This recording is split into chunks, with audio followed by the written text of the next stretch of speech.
I don't know what I'm taking right now, but it looks kind of nice. Okay. I trust your skills, Hazel. No!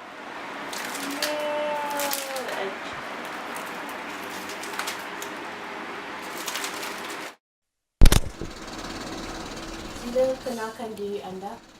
Diri saya, nama saya Salbiah. Jadi nama gelaran saya Plintik. Jadi ibu saya panggil saya Plintik. Plintik tu dari mana dapat nama Plintik? Itu ibu saya yang taruh. Saya pun tak tahulah dari mana. Nenek ada berapa banyak cucu, cicit? Anak ni ada 15, tapi tinggal 13 lah. Dua dah tak ada. Jadi cucu 33. Cicit 22, akan datang 23. Oh, perkahwinan saya, umur saya 13 tahun. Tapi bukan kehendak saya, kehendak orang tua dan keluarga. Walaupun kehendak keluarga dan orang tua, tetapi jodohnya panjang hingga ke akhir hayat. Saya tanyalah, nak buat apa ni masak-masak.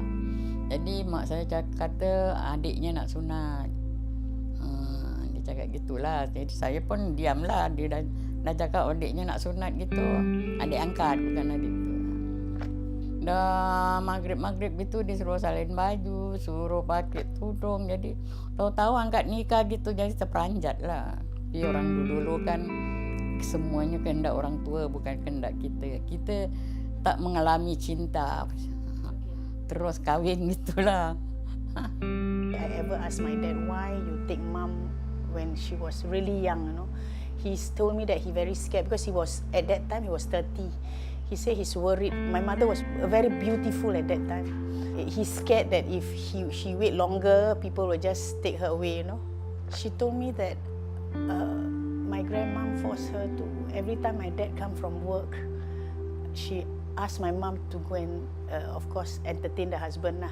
But Dad was good. Dad told me that she didn't touch her for 2 years. She let her play like normal children, you know. She let her, she get to know her first for 2 years. Masa tu nenek lagi budak kan, jadi tak tahu apa hal orang berumah tangga kan. Jadi kan budak-budak gitulah. Tak ada perasaan macam kahwin gitu, tak ada. Oh, dia bagus jaga nenek. Kalau nenek tak sempat masak, dia pagi dia masak buat sarapan. Jadi dia ada simpatilah. Jaga nenek, jaga anak gitu. Jadi umur saya 16 tahun, dekat 16 tahun baru ada anak satu lah. I heard from mom when they were squatters, every time the government people will come and demolish the house, my dad will rebuild. And the house, the ceiling is only over the head. So every time they have to bow down to go into the house. I can't imagine, you know, 11 people staying in the small hut, you know. Jadi Bukit Sedap tu memang tak boleh buat rumah sana. Pasal tanah Malaysia. Jadi pun kita orang memang degil juga kan nak buat juga rumah. Jadi bila dah buat rumah, dah kena roboh sama orang railway. Nanti buat lagi, kena roboh lagi rumah tu. Sampai 5 kali kena pecah rumah. Pada masa itu, kalau nak maklum sajalah ya, pahit tu kat tepi jalan. Jadi kita tu kalau nak air, kena angkat air. Satu kereta tu ingat dalam 6 tin ada, 6 tin ke 7 tin. Jadi kita kena tolak daripada pahit tepi jalan tu sampai ke tempat Bukit Sedap tu. Sampai 10 kali ke 9 kali gini baru penuh tu air kat rumah air tempayan. Nak bikin mandi kan. Kita tak tentu arah tidur, tak tentu makan pun tak tentu. Jadi nak pergi kerja pun susah dulu. Waktu itu melahirkan anak yang nombor 11, bulan 12. Beli buku bulan 12 sama serentak. Hari Raya bulan 12 sama. Jadi Datuk bilang anak-anaknya, awak nak Hari Raya ke nak beli buku? Kalau nak beli buku, jangan hari raya. Kalau nak hari raya, jangan beli buku. Jadi semua anak-anak nenek cakap dia nak beli buku. Jadi yang kecil-kecil sampaikan tak hari raya semua tu pasal terlalu susah kan. So after a few years staying in as a squatters, we managed to get a flat in Tanglin Halt. That's where I was there. I think it's when I was 5 or 6. We shifted in one-room flat. We scattered around. Even the kitchen became our bedroom. And every morning, you imagine 14 of us in the house plus one brother-in-law, how we have to use the toilet. We have to wait. The tolerance level is very high at that time, you know. The challenging part that is the housework. And, you know, you cannot study, you know. How to study is very noisy. And it's very crowded. There is no privacy because we actually have to sleep together, and because it is only one-room flat, the space constraint, we have to actually sleep like 10 people in one living room. My mom supported us through sewing of clothes, selling Malay delicacies, and I can remember that during that time when I was studying at night, and she was still sewing the whole night actually. So once in a while she will catch up like a power nap in between just to make sure that she stays awake throughout the day. Setiap hari nenek malam tidur 2 jam aja. Nenek jahit baju. Upah baju lah. Pagi nenek jual kuih semua. Nenek jadi malam tidur hanya 2 jam aja. Kan pun tak sempurna lah, kadang-kadang makan dengan nasi bawang goreng aja dengan kicap gitu aja lah. Beli baju pun setahun sekali. Kalau nak makan sedap pun setahun sekali, bila hari raya je lah. We make sure we have food, we have clothing, we have tea time. My mom still got time to do tea time for us. No, she trained every sister. The eldest one will take care of the younger one. When we were poor, you know, we stay in a small house, but she still, when anybody who wants to stay with us, they got no home or they want to stay with us, she still allowed them to stay. She still provide food, you know. And I still remember one day there was this boy, he don't have a mother, stays with a stepmother. So he was abused by the stepmother. So that boy came to our house and tell us about what happened, and my mom still allowed him to stay with us until I think about 1 or 2 weeks. He's still feeding this guy, this boy, you know. Then when I look at, you know, we ourselves, we don't have enough food, but my mother still helped. And I remember mom will ask me to go and bring lunch for dad and help him at work, because at that time he cannot walk that far. So what, every day after I send food, I saw my father how he cut the grass. He cannot barely actually carry the machine. So one day I told my elder sister and eldest brother. My sister was asking the boss whether my father can resign or not, because he really cannot work already. But the boss said that actually he doesn't want my dad to work already, but my dad begged him and said that, okay, I got 6 children still schooling. He needs to buy books for us every year, so he needs this money.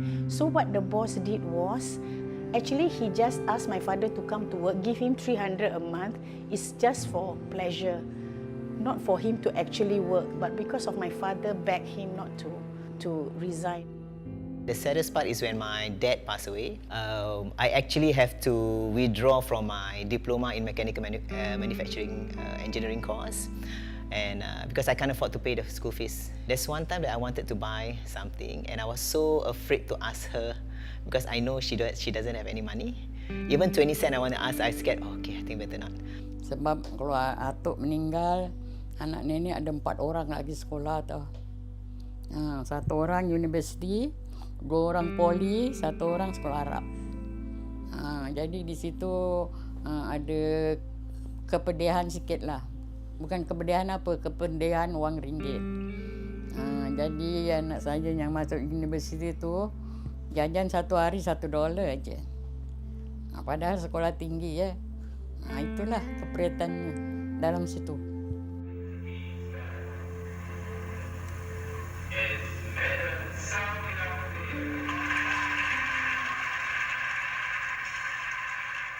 So in 2000, year 2000, I saw the advertisement on Exemplary Mother. So that's where I decided to put her in. So I went to see her. She told me, I think I came to her house and I wrote about her.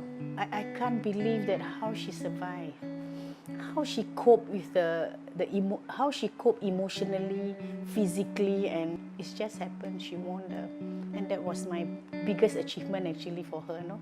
My biggest gift for her. Oh, tu rasa gembira, happy. Macam terperanjat gini lah, macam tak sangka-sangka kakak dapat gelar ibu tauladan kan. Bahasa orang putihnya apa? Super mom. Super mom. Apa yang kakak saya pesan, kesabaran dan kejujuran adalah kunci hidup. Itu sajalah yang kakak saya pesan.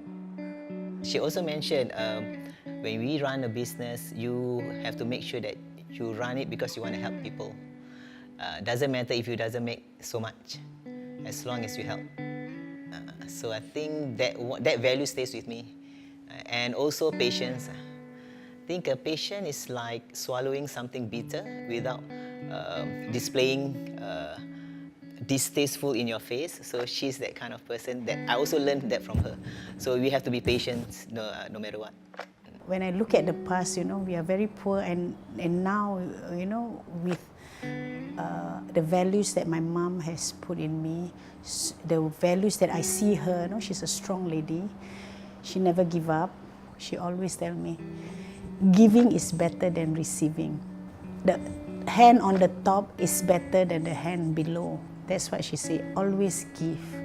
And she say, I will amaze to see how God's return back, whatever I have given. Ada bila-bila masa yang nenek nak putus asa. Sebab keluarga besar kan, jadi nak putus asa ke tak? Ya, betul kan? Putus asa. Oh, tak adalah. Kita piara anak tak boleh putus asa. Kalau putus asa nanti setan ketawakan. Sebab setan dia goda orang dia tak putus asa. Jadi kita jangan putus asa lah. Bolehkah nenek katakan nenek mencapai semua impian nenek? Dah tercapai lah. Apa impian nenek? Semua dah tercapai. Macam nenek sekarang dia dah tak ada apa-apa yang nenek nak fikirkan kan lah. Semua dah besar-besar kan. Dah ada yang kahwin, dah ada cucu, dah ada cicit. Jadi itu pencapaian nenek. Nenek doa daripada dululah mudah-mudahan apa yang kita hendak tercapai.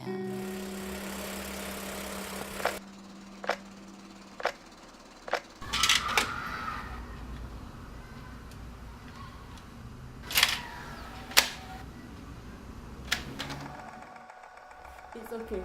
Nenek yang salah sedap. Dari masa hingga masa, lama ku tanggung derita, akibat angkara murka, aku tersiksa. Ku cari Puspita Dewi, serata kampung dan negeri, di rimba lembah dan narai, oh gadis teratai. Ku harapkan belas kasih, hapuskan racun bisa. Tu tak sampai.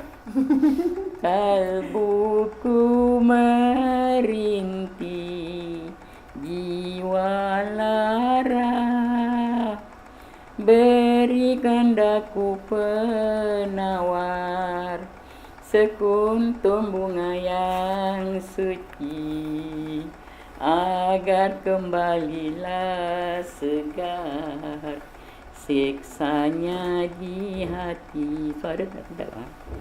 Tak apa. Sekuntum mawar putih, penawar hati yang suci dan darah. Okay, cut.